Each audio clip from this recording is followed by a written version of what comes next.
आदाब, मैं मुमताज़ आलम रिजवी और मैं बात करूंगा इस वक्त यूएई की और मिडिल ईस्ट की, ख़ास तौर से यूएई की, क्योंकि जो बयान आ रहा है वो अमेरिका और इजराइल की नींद उड़ाने वाला बयान है। हालांकि खौफ ईरान को होना चाहिए, लेकिन डर इस वक्त दिखाई दे रहा है वो अमेरिका में। जी हाँ, क्योंकि यूएई जो सबसे अच्छा अमेरिका का एलाई माना जाता था, अब वही अमेरिका से कह रहा है कि अपने बेसिस को यहाँ से हटाओ, हमें कोई फ़ायदा नहीं है यहाँ। इसके साथ ही अब यूएई ने अपने घाटे के लिए अमेरिका को जिम्मेदार करार दिया है। पूरी रिपोर्ट में पेश कर रहा हूँ और उसके बाद इस पर बात करूँगा। ईरान के साथ बढ़ती हुई कशीदगी और जंग के असरात अब मुत्तहिदा अरब इमारात यानी यूएई की मईशत पर महसूस किए जा रहे हैं। चुनांचे मुत्तहिदा अरब इमारात ने अमेरिका से माली इमदाद लेने की तैयारी शुरू कर दी है। जी हाँ, इत्तलात के मुताबिक मुत्तहिदा अरब इमारात अमेरिका के साथ करेंसी के तबादले के मुआहदे पर बातचीत कर रहा है। जी हाँ, ज़रूरत पड़ने पर डॉलर फराहम करेगा।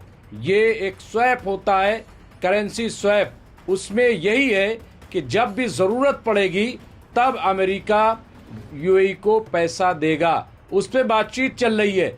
मुत्तहिदा अरब इमारात के मरकज़ी बैंक के गवर्नर खालिद मोहम्मद बिन उमामा ने इस हवाले से वाशिंगटन में अमरीकी वज़ीर ख़ज़ाना स्कॉट बेसेंट और फेडरल रिज़र्व हुक्काम से मुलाकात की है। यह मुत्तहिदा अरब इमारात ने कहा कि इसे अब तक कोई ख़ास नुकसान नहीं पहुंचा है, लेकिन अगर सूरत हाल मज़ीद ख़राब हुई तो इसे मालियाती लाइफलाइन की ज़रूरत पड़ सकती है। फ़िलहाल मुत्तहिदा अरब इमारात ने कोई सरकारी मुतालबा नहीं किया है। ये महज एक एहतियाती इक़दाम है ताकि डॉलर की क़िल्लत से बचा जा सके। अगर मार्केट का दबाव बढ़ जाए या ज़र मुबादला के ज़खायर कम होने लगे तब ऐसा होगा। दरअसल ये तो बचाने वाली बात है, ये तो कुछ दबाने वाली बात है, लेकिन हकीकत ये है कि इस वक्त जो रिपोर्ट आ रही वो ये कि यूएई की हालत खस्ता है। जिस तरह से ईरान ने जवाबी कार्रवाई में यूएई को निशाना बनाया है, वहाँ पे जो हमले किए हैं उससे तबाही साफ दिखाई दे रही है, कारोबार पे असर दिखाई दे रहा है। वहाँ ज़मीनों की कीमत कम पड़ गई हैं, वहाँ जो फ्लैट्स हैं उनकी कीमत कम हो गई है। यहाँ पे देखिए, ताहम उसने अमेरिका को ख़बरदार किया है कि अगर डॉलर की किल्लत हुई तो वो तेल और दीगर तजारतों के लिए चीनी करेंसी युआन का सहारा ले सकता है। तो आप इसको देख लीजिए, एक तरह की ये धमकी दी है। यहाँ पे धमकी दी है, कहा है कि अगर तुमने थोड़ी सी भी कुछ गड़बड़ी की तो हम चीन से रिश्ते बना लेंगे। दरअसल ये धमकी नहीं है, ये पूरा प्री प्लान मामला है, इसको समझिए। ये जो वर्ल्ड ऑर्डर तब्दील होने वाली बात है उनमें से ये एक है, यही मैं बताना चाहता हूँ। और देखिए किस तरह से अमेरिका को जाल में फंसाया जा रहा है। मुत्तहिदा अरब इमारात ने अमेरिका को ये भी बताया है कि ट्रंप के ईरान पर हमले के फैसले ने उसे तनाज़े की तरफ खींच लिया है, जिसके असरात देर पा हो सकते हैं। आपको याद होगा, बार बार यूएई, सऊदी अरब और ओआईसी खबरदार करते रहे कतर कि ईरान पे हमला मत करना, ईरान पे हमला करोगे तो मिडिल ईस्ट का नक्शा बदल जाएगा। लेकिन न जाने क्यों डोनाल्ड ट्रंप ने आखिरकार बेंजामिन नेतन्याहू के साथ मिलकर के ईरान पे हमला कर दिया। नतीजा सामने है कि अब नक्शा ही नहीं, मिडिल ईस्ट का नज़रिया भी बदल रहा है। देखिए, यहाँ पे जंग ने मुत्तहिदा अरब इमारात की मईशत को मुतासिर किया है। तेल और गैस के बुनियादी ढांचे को नुकसान पहुँचा है और आबनाए हुर्मुज़ यानी स्ट्रेट ऑफ हुर्मुज़ में जहाज रानी में खलल पड़ा है। इससे डॉलर की कीमत वाली आमदनी मुतासिर हुई है। मज़ीद बड़ा सरमाए के अखराज और मार्केट में उतार चढ़ाव का ख़तरा बढ़ गया है। यहाँ पे देखिए, मुत्तहिदा अरब इमारात की करेंसी दिरहम फ़िलहाल डॉलर के बराबर है। मुल्क के पास तकरीबन 270 बिलियन डॉलर यानी 25 लाख करोड़ रुपए के ज़र मुबादला का ज़ख़ायर हैं। ताहम माहिरीन का कहना है कि मौजूदा सूरत हाल से माशी दबाव बढ़ सकता है। अमरीका इस वक्त मुत्तहिदा अरब अमारात को करेंसी स्विफ्ट फराहम करने के बारे में मोहतात है। ऐसी सहूलियात आमतौर पर बड़े ममालिक को फराहम की जाती हैं। ताहम अमरीका ने 2008 के माशी बहरान और कोविड-19 के दौरान कई ममालिक की मदद की है। इधर खलीजी ममालिक ने भी अपनी पोजीशन मजबूत करने के लिए इक़दाम किए हैं। यहाँ पे देखिए, अबू धाबी ने तकरीबन $4 बिलियन जमा किए हैं, जबकि बहरीन ने मुत्तहिदा अरब अमारात के साथ $5 बिलियन के मुआहदे पर दस्तखत किए हैं। माहिरीन का कहना है कि हालात जल्द मामूल पर नहीं आएंगे।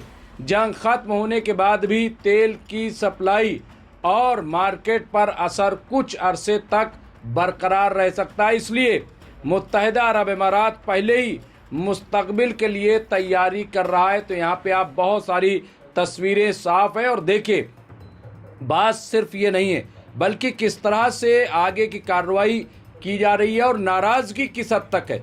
ये भी दुबई से खबर है। मुत्तहिदा अरब अमारात में एक अहम पेशरफ्त में अमरीकी फ़ौजी अड्डों के खिलाफ आवाज़ उठाई गई हैं। सियासी मुबस्सिर और मगरबी एशिया के माहिर अब्दुल खालिक अब्दुल्ला ने कहा है कि मुत्तहिदा अरब अमारात को अपने दिफा के लिए अमरीका की ज़रूरत नहीं है। अब्दुल्ला ने कहा कि हमने ख़ुद को ईरानी हमलों के ख़िलाफ़ साबित कर दिया है कि ऐसी सूरत हाल में खलीज अरब से अमरीकी अड्डे हटा दिए जाएं। ये बहुत बड़ी बात है। ये उस वक्त बात कही जा रही है कि जब ईरान और अमरीका आमने सामने हैं। अभी जंग ख़त्म नहीं हुई है। जंग कब शुरू हो जाए कुछ पता नहीं है, क्योंकि स्टेट ऑफ हुर्मुज़ जंग का मैदान बन चुका है, अना का मैदान बन चुका है। और ऐसे में आप देखिए, यूएई का ये बयान आना, यूएई वो है, मैं फिर बता दूं, जो अमेरिका से बहुत करीब माना जाता है, जो इज़राइल से बहुत करीब माना जाता है। सऊदी अरब तो फिर भी थोड़ा से इधर उधर कर सकता है, लेकिन यूएई के बारे में ऐसा नहीं कहा जा रहा था। लेकिन अब यूएई क्या कह रहा है? अब्दुल्ला का ये बयान ऐसे वक्त में आया है जब मगरबी एशिया में ईरान अमेरिका जंग की वजह से कशीदगी पाई जाती है। खलीज में मुत्तहिदा अरब अमारात को ईरान का मुखालिफ और अमेरिका और इज़राइल का करीबी इत्तेहादी समझा जाता है, क्योंकि अभी यूएई ने ईरान को भी धमकी दी थी कि जो भी नुकसान हुआ है उसकी भरपाई ईरान करेगा। लेकिन ईरान ने तो उल्टा मांगा है, अमेरिका से कहा है जो हमारा नुकसान है वो दो। और अमेरिका ने क्या कहा कि इसकी भरपाई यूएई और सऊदी अरब करेंगे। यानी क्या चल रहा है कुछ समझ में नहीं आ रहा है। कहाँ क्या जाएगा, किसकी जूती किसका सर, मियाँ की जूती मियाँ का सर, ये हो क्या रहा है। मुत्तहिदा अरब अमारात से ऐसी आवाज़ें डोनाल्ड ट्रंप के तहफ़्फ़ुज़ात में इजाफा कर सकती है। बहरहाल यहाँ अब्दुल खालिक अब्दुल्ला ने अपने ट्वीट में कहा है कि उन्होंने एक न्यूज़ एजेंसी से ईरान जंग और अरब ममालिक में अमरीकी फ़ौजी अड्डों की मौजूदगी के बारे में बात की है। यहाँ पे देखिए, अब्दुल्ला ने कहा कि मुत्तहिदा अरब अमारात खुद को अमरीका से हथियार ख़रीदने तक महदूद रखे और अपनी सरजमीन पर अपने अड्डे न बनाएं। तो यहाँ पे देखिए, बहुत क्लियर कट कर दिया है और ये बहुत बड़ी खबर है, क्योंकि यूएई नहीं बल्कि सऊदी अरब ने भी यही बात कही है कि भाई तुम पे हम एतमाद नहीं कर सकते, तुम पे हम इन्हिसार नहीं कर सकते, तुम पे हम निर्भर नहीं रह सकते। तो क्या अब मिडिल ईस्ट से अमरीकी अड्डे ख़त्म होंगे? ये बड़ा सवाल है और यही वजह है कि इस वक्त डोनाल्ड ट्रंप की नींद हराम है। बेंजामिन नेतन्याहू का क्या होगा वो अब बताने की ज़रूरत नहीं है। बहरहाल जो भी होगा हम आपको अपडेट करते रहेंगे। देखते रहे एमएमसी न्यूज़ इंडिया। बहुत बहुत शुक्रिया।